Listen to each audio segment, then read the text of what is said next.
Welcome to Our Girl Relationships. On this channel, we discuss day-to-day problems people face in their lives. Let's start with the video.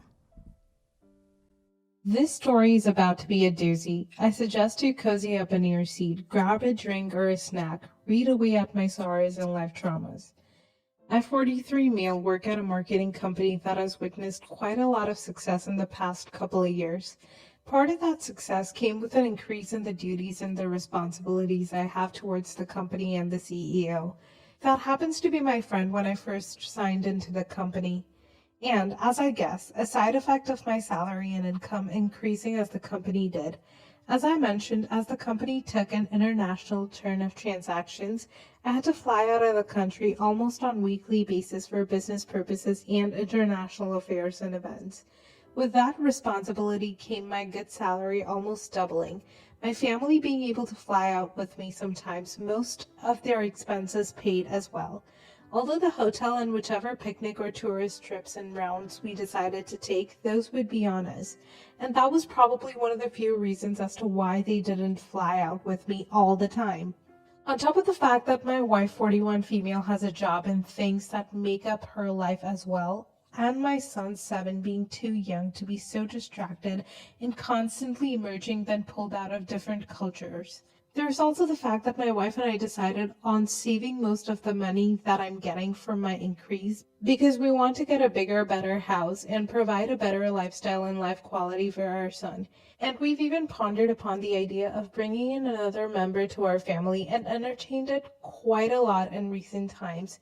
We wanted to have a girl for our son to grow alongside and for me to spoil and entertain all the time.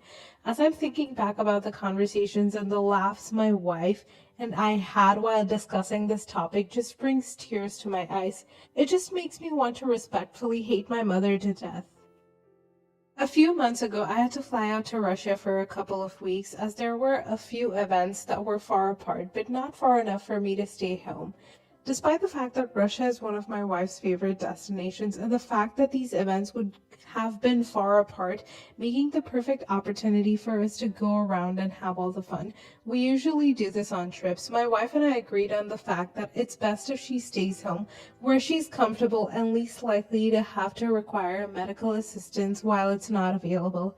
The reason I say she requires medical assistance is because my wife suffers from a couple of mental illnesses that make her really paranoid to the point of becoming physically unwell. And usually my presence around her, as well as making sure she's taking her medication, ensures that she remains in a manageable state of being. So the fact that I was flying out to another country without her left me extremely uneasy and uncomfortable. But at the same time, this wasn't the first time we managed something like this, and usually we stay in touch pretty much all day, every day. When I got to Russia this time, I realized that there would be the unsurpassable obstacle of the huge time difference, which was over 8 hours or so, meaning that when she called me, I would be sleeping, or when I called her, she would be sleeping, which also meant that the conversations we had were either in my sleepy state of mind or her sleepless one. My alarms were already off when I had flown out to Russia and left her unwell, and this wasn't helping. So getting there and realizing that our communication would be minimal made me even more jumpy, panicky. Every time she would take too long to respond or not respond at all, I would spend the next few hours overthinking the details of the previous conversation until she picks up again, and I would realize she was still unwell and feeling even shittier than I did when she didn't pick up. It was just a cycle of emotional torture, and eventually I caved into the pressure and called my mother asking for help. Now, the thing you need to know about my mother is that she's an old school traditional kind of woman, and mental illness and disabilities don't really go around with her. Her relationship with my father actually ended because he got diagnosed with chronic depression. He was mildly alcoholic before he got diagnosed, and the fact that he was drinking and spending all of our money didn't bother her as much as him coming home one day and telling her that a doctor told him he would be needing medical assistance and medication for his mental disorder. As you can tell, I had many reasons to never inform her of my wife's mental illness prior to this incident, and even when I called my mother, I hesitated and kept pushing the conversation for as long as I could before telling her that I needed her to go over to my house each evening and make sure my wife and kid were safe and sound, and check my wife's pills and make sure she was taking them instead of ignoring them in the manic or depressive state that she would be in at the time. As you can tell, this is clearly where things take a turn for the worse because when I got back home, after my stay in Russia for a couple of weeks, I found the house terrifyingly empty of all signs of neither my wife nor our child's belongings.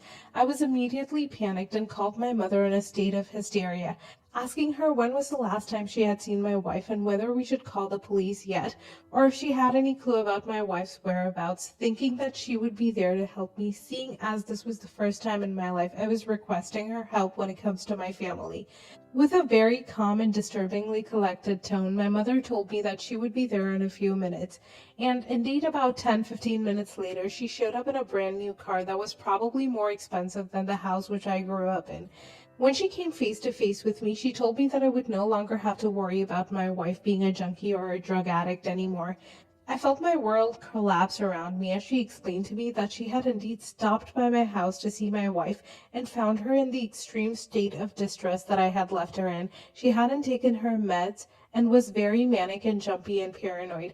And my amazing mother told her that I was a gambler and an alcoholic, which I'm not gonna lie, I was. But that was from 10 years ago, not me with my wife or my son. She told her that I would go back to my old habits and beat her and make her and my son's life a living hell, just like my grandpa did to my grandmother and my dad did to her. My poor lovely wife, in this state that she was in, believed her and packed all of her things she might need to live off on her own and promised her never to return to me or talk to me ever again. I'm genuinely trying to hold on to whatever scattered atoms of hope I have in my life by clinging onto my phone and gluing it to me with the volume maxed out just in case my wife decides to ring me with a new number or her unstable mental state comes down and she decides she wants back into my life again. I even turned international services on my SIM card and kept my phone on max volume during the most important of meetings or on plane flights. One of the few things that once eased my mind is that I know I'd left my wife with $75,000 to put into our savings account, which was under her name before I left for Russia. When I came back home and didn't find them, I hoped she had taken it with her and it's been keeping her and my son fed and sheltered. And now I'm seeing that my mother's new car and the change in her spending habits, I'm starting to think that maybe she barged into my home once my wife had left and decided to keep it for herself. I obviously haven't spoken to my mother since and kicked her out of my house, almost getting to the point of physically shoving her out the door, which I'm not very proud of, but I also won't be apologizing for. I don't have any intention of ever looking her way or talking to her, and the only way through which I know her spending has become extravagantly obvious is because my brother, who is younger than me and who still lives with her, was genuinely alarmed by this change that he called me to ask, worried that she might be into gambling or some serious dealing business because she has been there before, and whatever she may be in right now, I will never ever let her into my life, especially if my wife and son get back into it, which I'm losing hope about every passing day that my phone doesn't ring. This is one of the most intense stories I've found on Reddit. I'm so sorry to hear what you're going through. Stay strong and keep the hope up and never let it die down. Don't resort to bad coping habits because I've been there and I've been under the illusion that I was too strong to get addicted to them.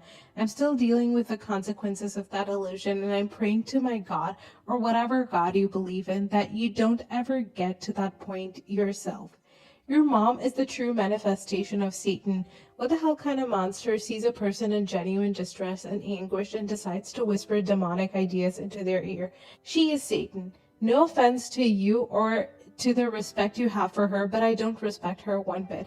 I literally think she's the actual manifestation of the devil. Why does the worst shit always happen to the best of the people that are doing their best to change? Here you are trying to change whatever hell loop your family has been going through for generations, and your mother dearest just goes out and does this. I'm gonna bet all my cards on saying she probably drove your dad insane when he was struggling with whatever he was going through and alcoholism. She seems like one of those horrible people that can't seem to tolerate other people's flaws when there's clearly nothing wrong about them.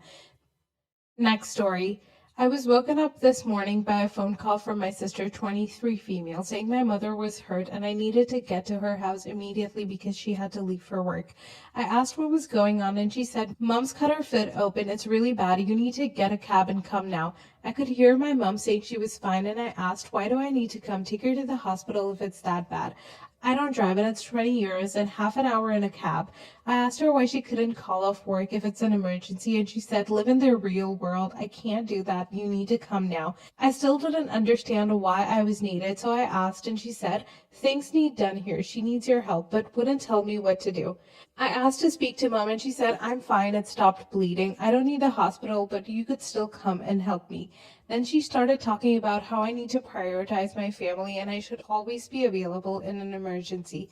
I visit her every week without fail and speak to her every day. I stay over when my husband is on a work trip. I'm constantly helping out whenever she needs me to walk her dog, do her shopping. I even cook and clean for them sometimes. I told her that I was planning on visiting today, but I'd be getting the bus and I'd be around 2 hours since I needed time to get dressed and it's an hour and a half on a bus. My mother was fine with that, but my sister was furious and said I needed to make mom my priority.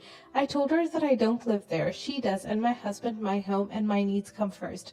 When I got there, things were fine, but other family members who were there told me I was selfish for not rushing to help my mom.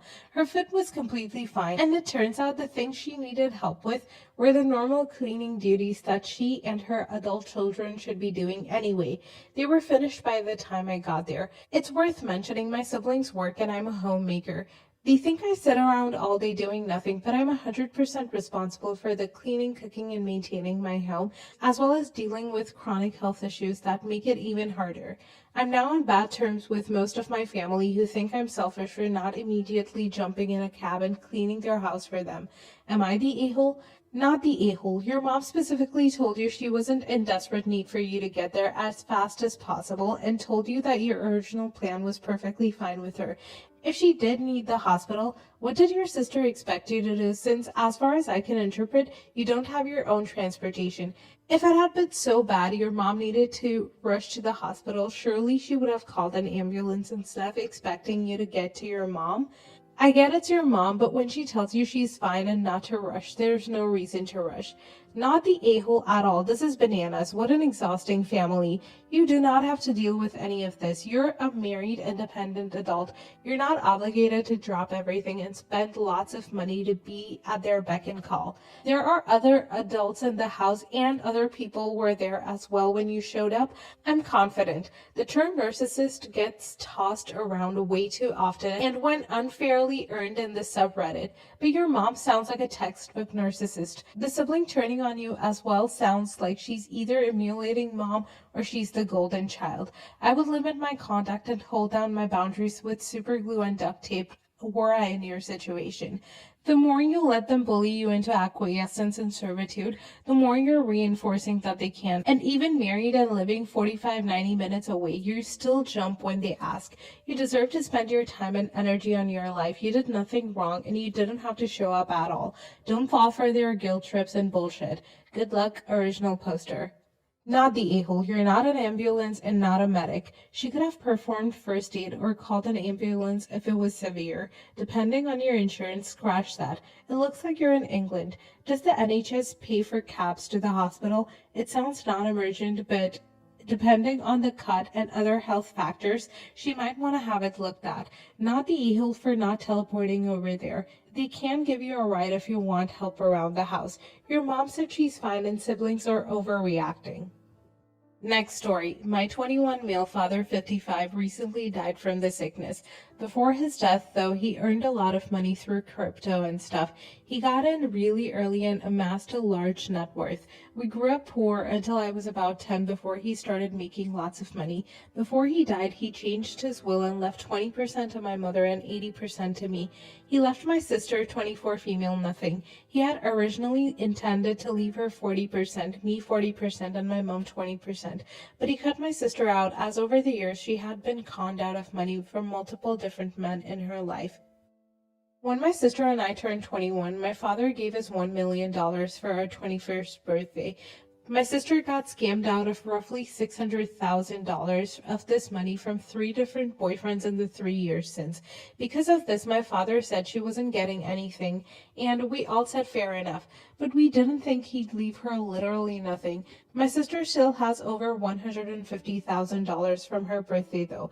My father told me before he died to get my sister anything she wants, but don't give her a dollar. That's what I intend to do. My mother also agreed to this. My aunts and grandma think we should give her something, though. My sister and I were really close and recently asked me for some money. I told her that anything she needs to buy, I'll buy her, but I'm not giving her money at all. She's furious at me and says I'm her little brother, not her dad, and that I'm being selfish. She hasn't spoken to me since. Am I the a-hole?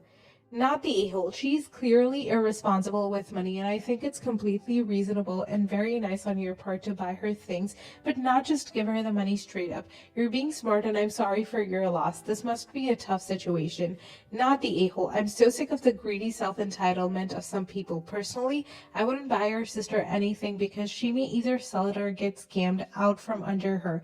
Funny how she only wants the cash or nothing, huh? She got upset when you offered to purchase items for her instead of giving cash, and that's not good enough for her. Wow. She should be really grateful you would do anything for her, really, because you aren't really obligated to do anything. Clearly, it's yours and your mom's money, and you can do what you want with it. But be wise with your decisions and don't let anyone sway you with BS or attitudes. Best of luck to you and your mom navigating this situation with your sister and other family members putting in their 2 cents. I'm really torn on this because I certainly can understand where your sister is coming from.